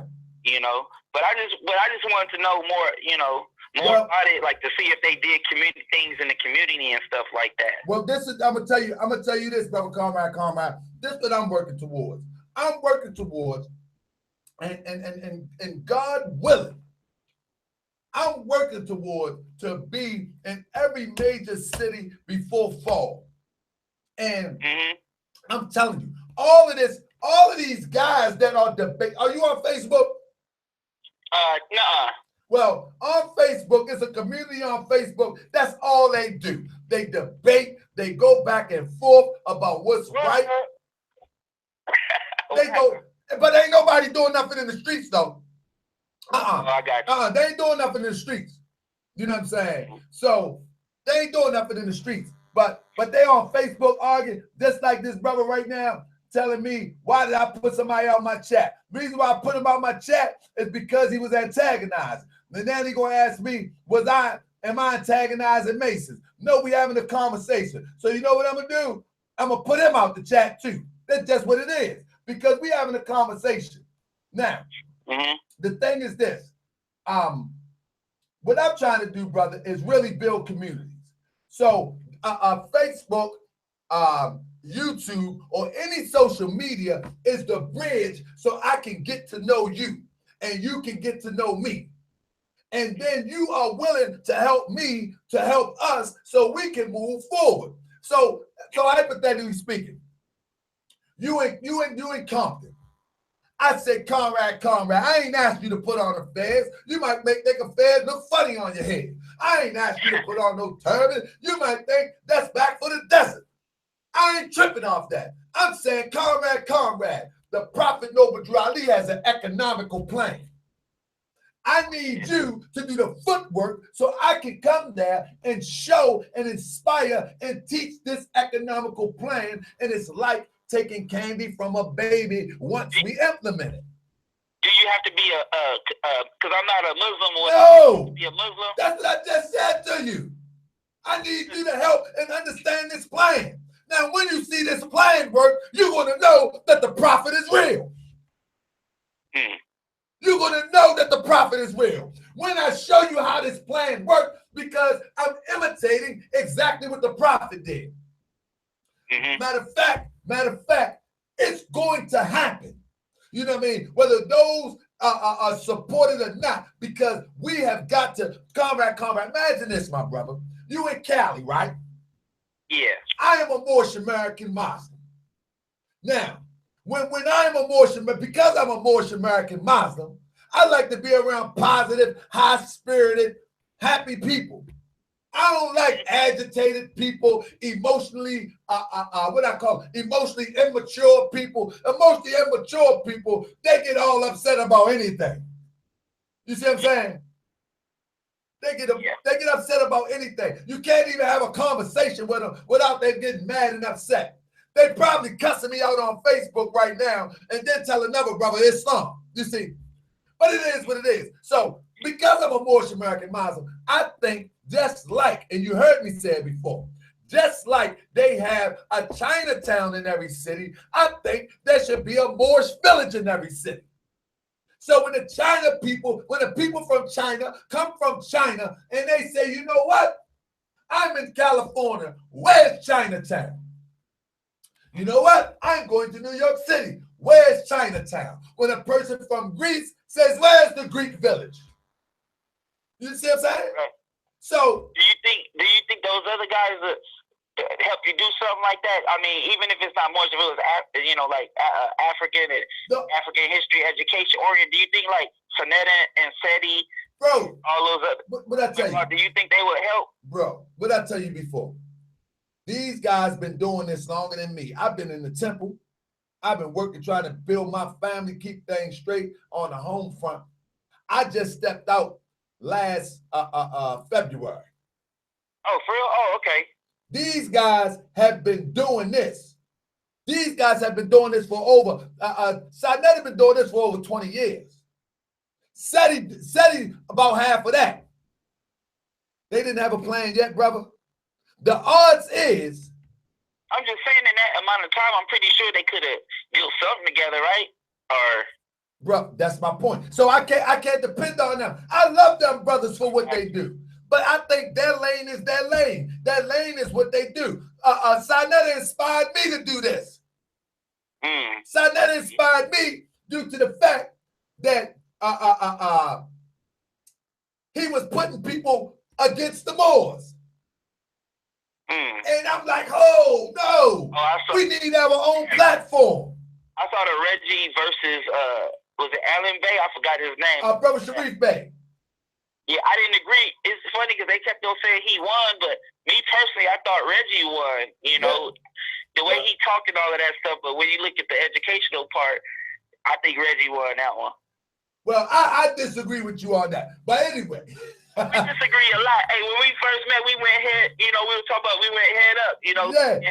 But overall, because you for history and education and you and all of that and awareness, I support that 100%, man. But see, the thing is this, my brother. When you start talking about having an African village, right? What is an African village? There are over 60-some countries in Africa. What country is we are going to build the foundation on to be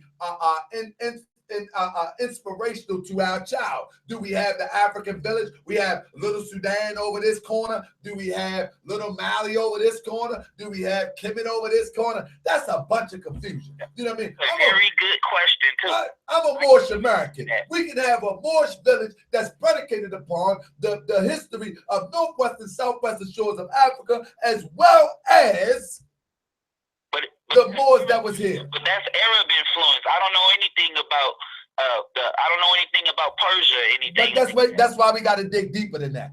We have to dig deeper. You know, just because we said we descendants of the northwestern, southwestern shores of Africa, you know what I mean? Remember that the prophet said we descended from the ancient Moabites, whom inhabited the northwest, southwestern shores of Africa. So we got to dig deeper. We have to dig deeper. Before we took on the names that the Europeans forced upon us, whether it be a Moroccan or whatever the case, we got to dig deeper. And we got to pick out the rich culture, and we got to bring it to our people, and we got to have our own place. Whereas though when I come to Cali, I want to look at my GPS and say, where's the Moorish village? Because I know in Moorish village, I ain't getting no swine. I know in Moorish village, I ain't getting no dirty faucet water sold in a bottle. I know at Moorish village, I can drop my children off at the daycare with a Moorish sister or a responsible sister, and I can go and watch a play or something, a Moorish play of Prophet Noble Drew Ali in the 20s at the theater right in the Moorish village. You see what I'm talking about? Mm-hmm. That's what I'm talking about. And then if you came to Baltimore, you say, hold up, I know Tahara Bay. Tahara, where you at? I'm at the Moorish village. You Google that. I'm down on Moorish village. It's right there on Payson in Baltimore. I did that. All right, I'm on my way. You come down there. We at the Moorish village. Like the Chinese people at Chinatown. We having a good time. That's my vision, bro. That's my vision. Okay. You know what I'm saying? So my thing is, you know, I don't think that had to be predicated upon you being a Moorish American. I think that anybody can appreciate something for us, by us, even if you don't agree with it, the theology or theocracy completely. Because we can go and enjoy Chinatown. It ain't for us, by us, or none of that. We can go enjoy Little Italy. So why can't we put together to help have something for us, by us? You follow me? Mm-hmm. That's where I'm at with it. That's where I'm at. So we got somebody, anything else before I go? Somebody else said they want to call in. Somebody named Brown in the chat. Who that is? All right, now, I'll let you go. Thank you for having me. All right, peace and love, fella. Hey, keep on calling in, bro. I love talking to you. I'm about to put you on the show. We're going to go toe-to-toe. For real, bro. Can I get you on the show and we just have a conversation? Like a fireside chat. One of them things, like a fireside, like a bonfire or something. Okay, we can do that. I'm going to put a bonfire right here. I'm going to light it for real. My roof might catch on fire, but I'm going to be talking to Conrad. All right, now. Peace and love, family. All right, peace. Peace. Okay. All right. Somebody said they want to call in. So I'm going to get one more call in. This is a pretty good show. I'm having a good time, man. I'm having a good time. Sisters, family, everybody, let's go. Islam.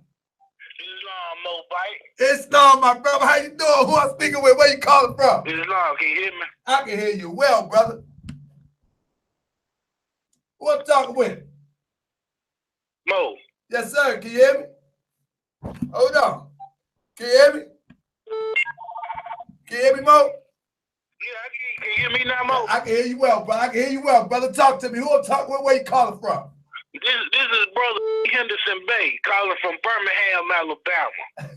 Sweet home Alabama. See, y'all think I know that? Check out. Hey. What's up, my brother? It's all peace and love.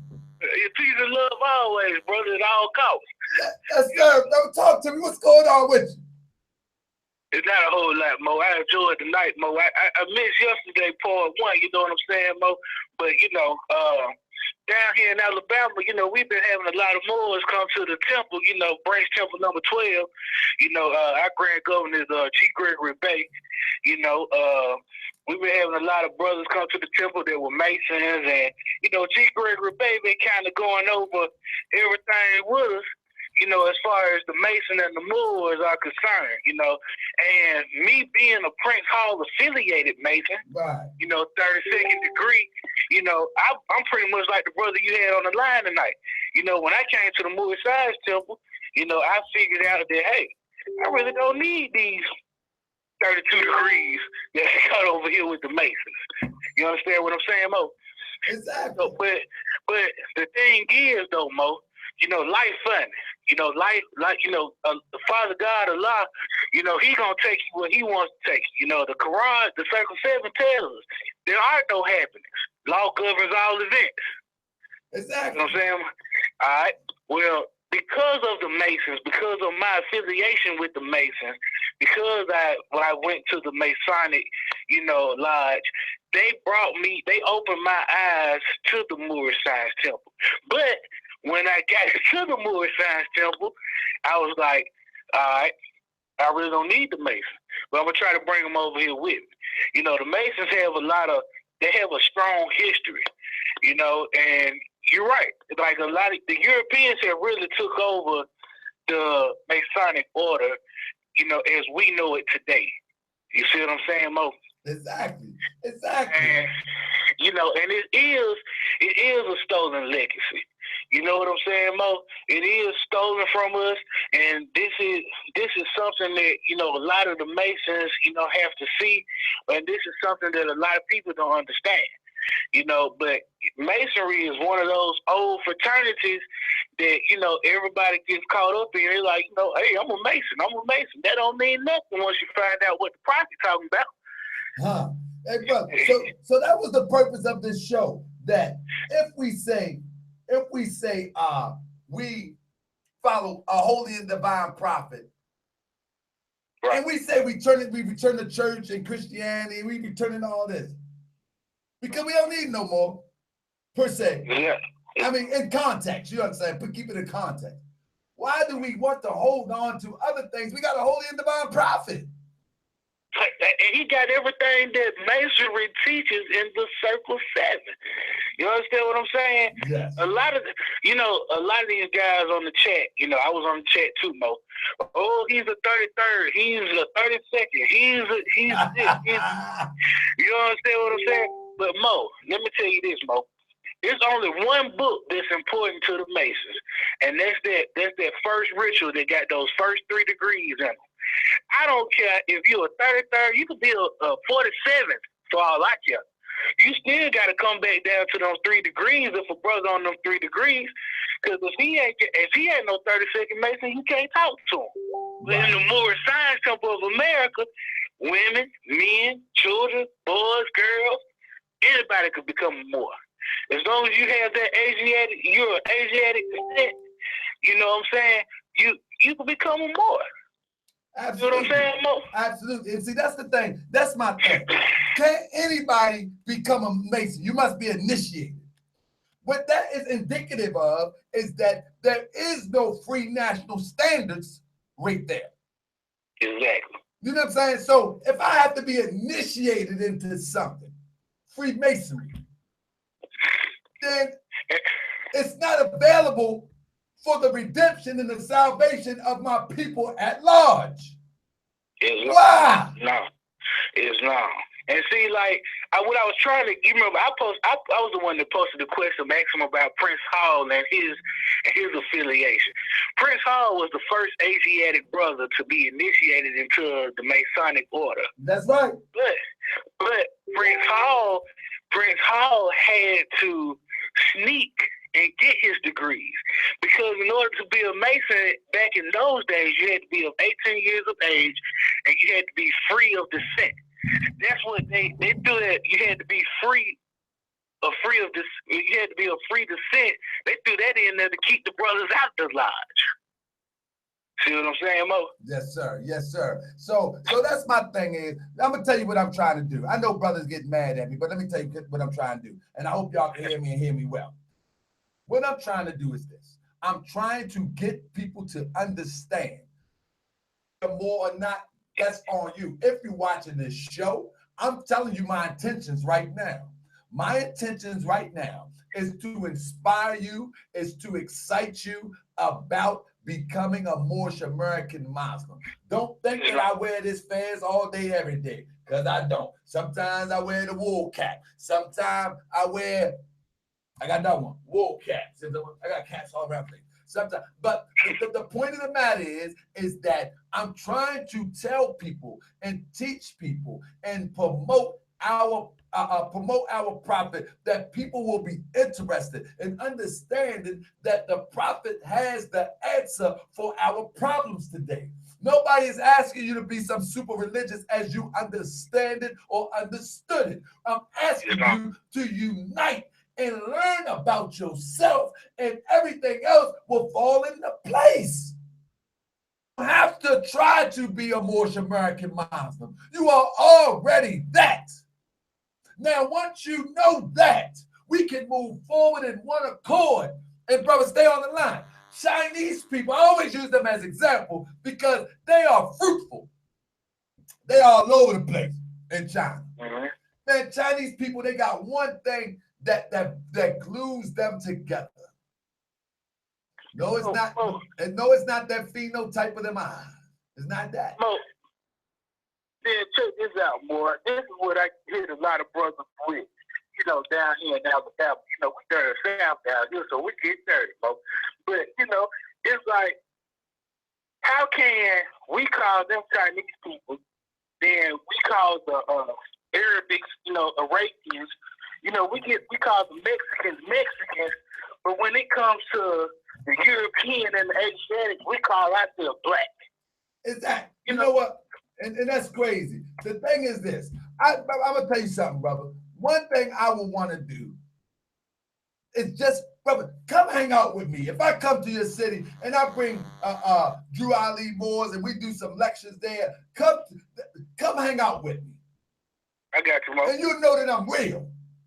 And you know that we can do this almost overnight with a little bit of unity. We can build that little town for us. We can have that little school. We can do these things that are necessary overnight. We just need unity. That's all we need.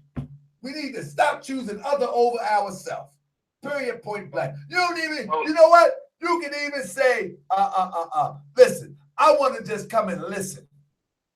But I ain't with all that Moorish, whatever that stuff y'all talk about. I ain't with all that. At least come and listen and investigate and see if there's something there that's worthy of using so we can advance as a people. If you got information and if it's not advancing you or your people, it's worthless. Exactly, Mo. That goes back to this, you know, let's talk about this Black Lives Matter thing, Mo. You know, the Europeans laughing at that. You know, they think that's funny. Because, you know, that's not our nationality. Black is not our nationality. You see what I'm saying? So pretty much what you're saying when you say Black Lives Matter, you're saying people that live a black life, they matter. Exactly. With me, Mo? Exactly. With me, Mo? Exactly. Because it was given, you know, these codes were given to us as a social status. Exactly. I agree. You know what I'm saying, Mo? But Mo, I'm with you, Mo. You got my support down here in Birmingham, Alabama, and I'm sure G. Gregory Bay will be on board too, Mo. Yeah, and you let them brothers know that watch Moorish World TV because it's gonna be announced sooner than you think, brother. Hey, it's gonna be announced sooner than you think. And once we hit the first few cities, we just gonna keep adding on.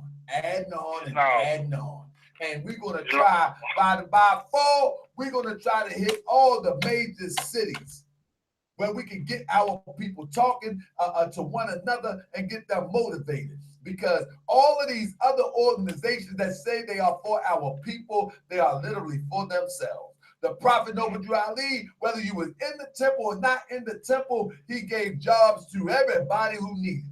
By the way of making jobs through the Moorish Science Temple of America. You didn't have to proclaim a nationality to get a job back in the 20s with the Moors. You didn't have to. You know what I mean? All you had to do is think your conditions can be better, and you come and join yourself. When you're ready, you can take out a nationality card. The doors are open 7 days a week, and that's what we got to get back to too. We got to keep the doors open 7 days a week, and you can go see the secretary and take out a nationality card. This is called a movement. Ain't no movement on no Facebook. Ain't no movement on no group page. Ain't no movement on no YouTube. We coming to your city, and we gonna get busy. You understand what I'm saying, brother? Anything you want to say in closing? I want to get my brother Sarah Sasa Hotep. I think that's the brother name. Sarah Hotep. He gonna tell me when he called in. I'm gonna get him in, and then I'm up out of here. Anything in closing, my brother? No, Mo, it's on, Mo. Peace. Brother, I appreciate you, brother. Keep watching. Encourage people to watch so they can hear when I'm coming. I'm coming to Sweet Home Alabama. Peace and love, family. So that's what it's all about. I know I ain't getting into too many lessons. I may get into some on, what's today, Monday? I might get into some lessons on Wednesday.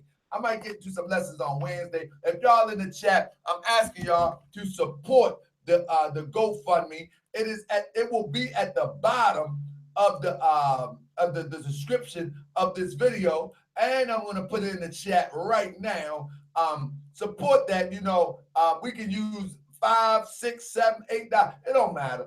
I'm taking this to your city, like I said. Even if I got to do it on my own dime, I'm putting the team together right now that our whole all our thoughts are centered around coming to your city, and we're gonna put our money together.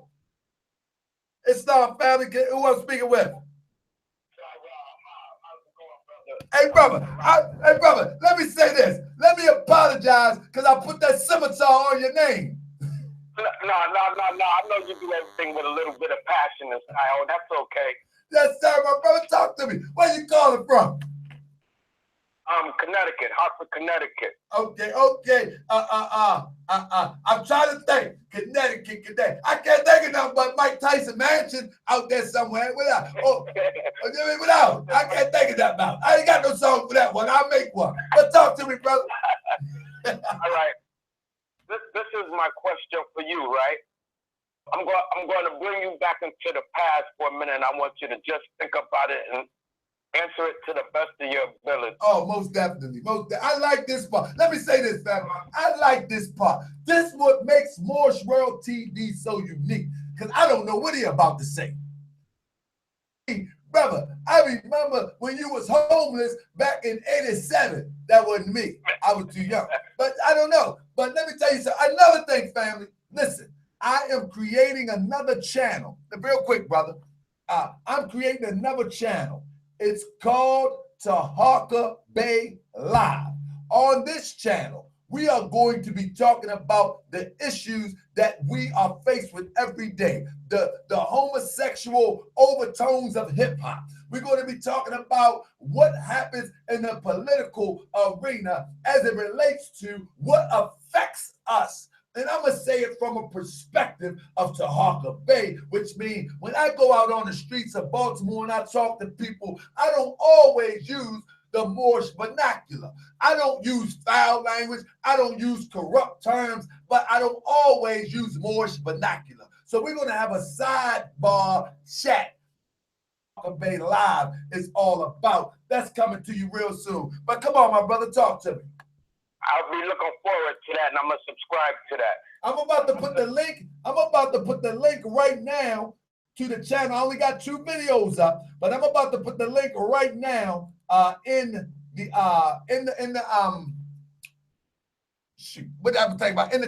chat. But go ahead, my brother. I'm listening. Okay. Now I've been subscribed to you for about like a week now, right? Yes, sir. And thank you, brother. And noticing y'all, and I like the way y'all move and all of that. But my question is, the Moors did civilize the Europeans, right? Taught them how to bathe and do all of that good shit. Am I right or wrong? Absolutely. So do you know what you just said? Come on with me. That the Moors created the foundation to the Masonics Freemasons or whatever you want to call them, for then they was running around as savages and didn't know what brotherhood was. That's right. I'm not even going to get into the knowledge or anything. I'm just going to get into the simple things, starting from the ground on up. Brotherhood. Everybody, all of them was in cave running around like savages, didn't clean, bathe, didn't do anything, showing spirituality, whatever. I don't know how deep or how much information it is, but since y'all are the foundation of that, don't you think you was a part of that to a certain degree? Yeah, but let me tell you this, brother. During the time when that happened, you have to understand what was going on. The Europeans, they were living such a desolate life. They were basically an island unto themselves. They were a powder keg waiting to blow.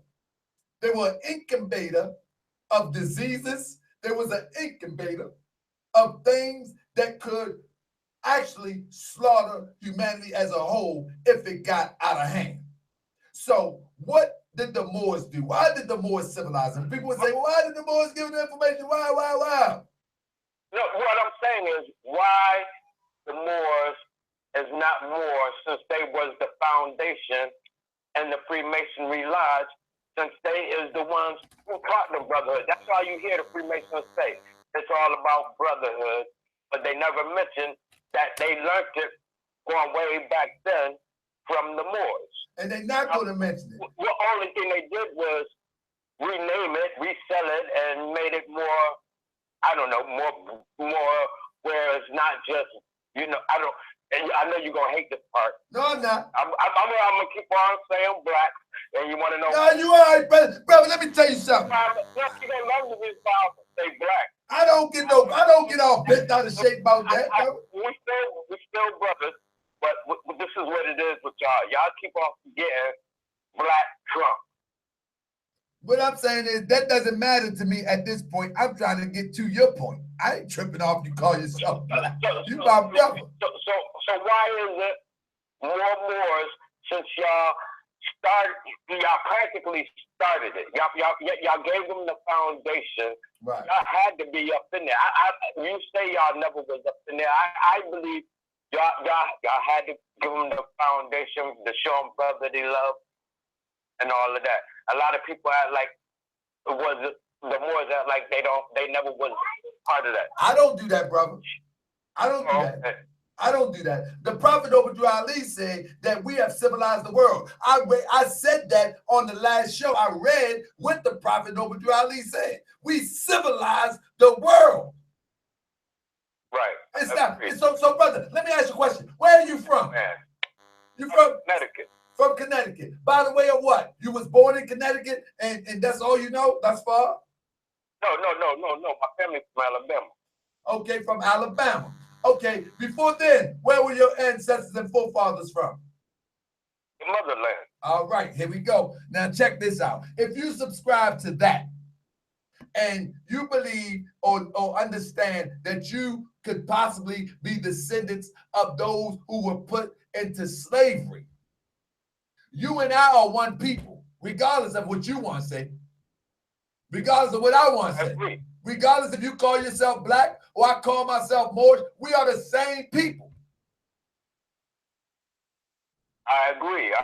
So when love, one unity. So when you separate yourself by saying that y'all went and civilized, brother, we went. It's kind of like I had a conversation with brothers on Sinetta TV, and they would say things like, well, the Moors enslaved Africans. The Moors did this. But my thing is, we come from the same inhabitants.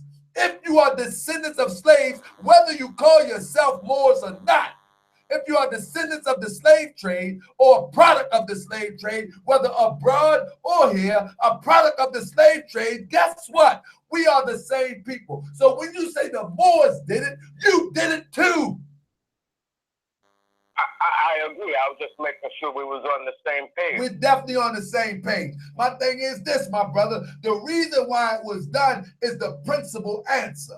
Why was it done? Now, when we find out why it was done, we need to know that we need to get ourselves back together. So the question is, why do they don't? They're never going to recognize us. But see, you didn't get where I was going with this. Come on, brother. Statement, since we both agreed to what I just said, right? That means that we are the original NWO, because we went around civilizing the uncivilized. You like the way I said we?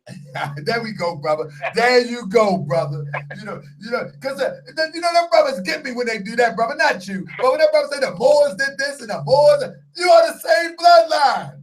You ain't got to call yourself Moor, but a rose by any color is a rose. A rose by any other name is still a rose. Right.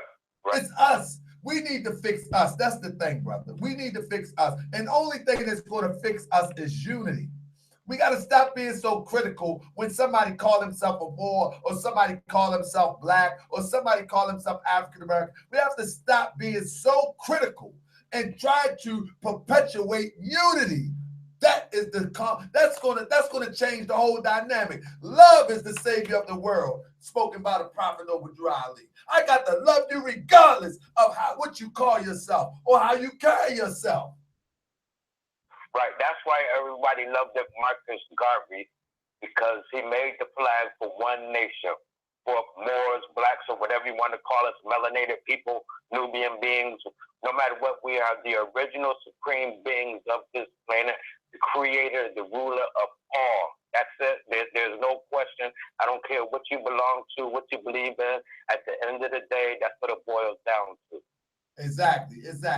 But with that, brother, I'm going to let it ride with that. I'm glad y'all joined me. I'll be back on Wednesday. Don't know what I'm going to be talking about yet. I might just have a fireside chat on Wednesday and talk about some stuff. I'm going to let this one marinate a little bit. Got a lot of people mad the last few weeks because we talked about Masonry. We had a Master Mason on, and we got a lot of people mad. So we're going to return on Wednesday on a lighter subject. We're going to return on Wednesday, and we're going to talk about some lessons in the Holy Quran of the Moorish Science Temple of America. We're going to talk about some spiritual stuff on Wednesday, brother. I hope I see you there. I hope you call in with some questions, because we want to know why our spirituality is escaping us.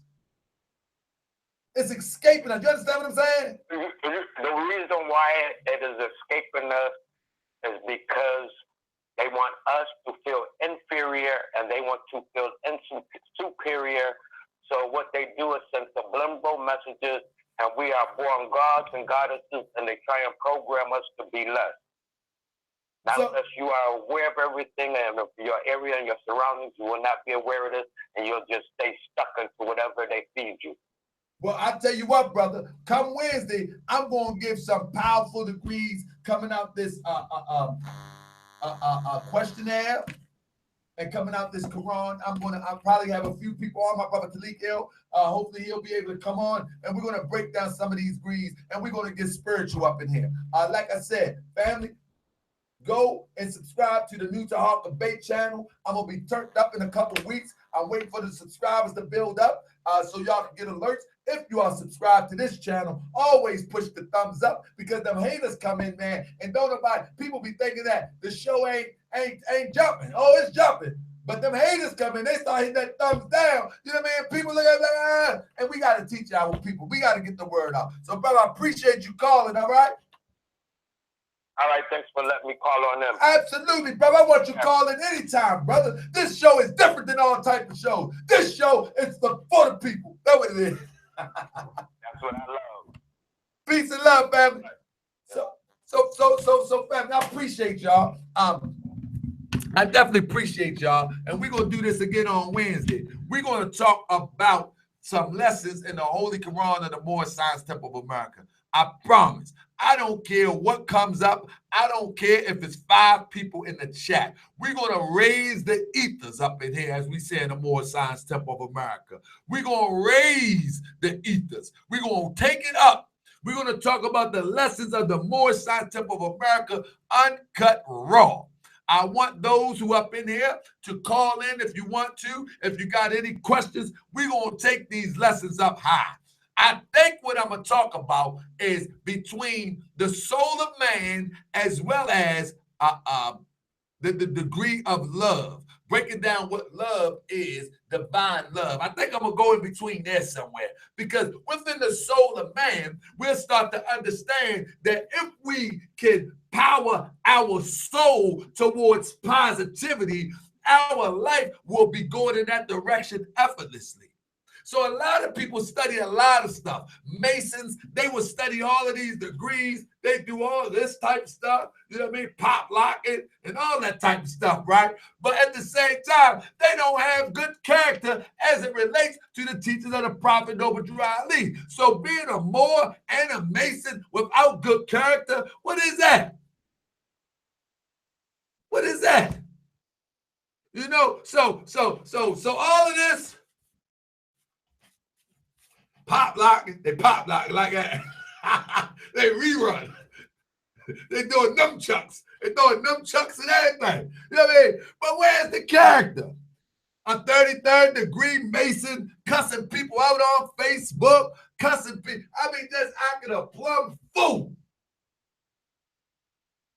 They had the plum. They could, man, y'all, come on, man. It's a plumb fool. Come on. Nevertheless, that's what we're going to do. That's what we're going to do. We're going to turn up and we're going to have a good time, man. I want y'all support. We're going to put the page up. Drew Ali Moors going to be on Facebook. If you're on Facebook, you see it pop up, subscribe to it. We're going to get some scholars up in there. They're going to be putting some messages up in there. They're going to put some lessons up in there. I'm going to load it up. I'm taking down all my Facebook pages. Only thing going to be up there is Tahaka Bay TV. I'm not activating the Moorish Science Temple page yet. It's up there, but it's not moving too much right now. And I am going to put up the Drew Ali's Moorish page, which will be an educational page, so people can get the lessons. Tahaka, don't forget, you got a free form before you. Free form? What's that? Free. Hold on. Let me see. Let me see.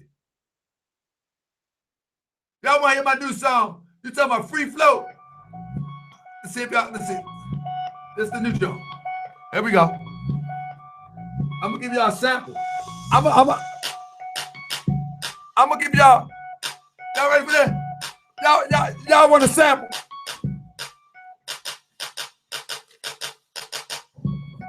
Y'all, huh?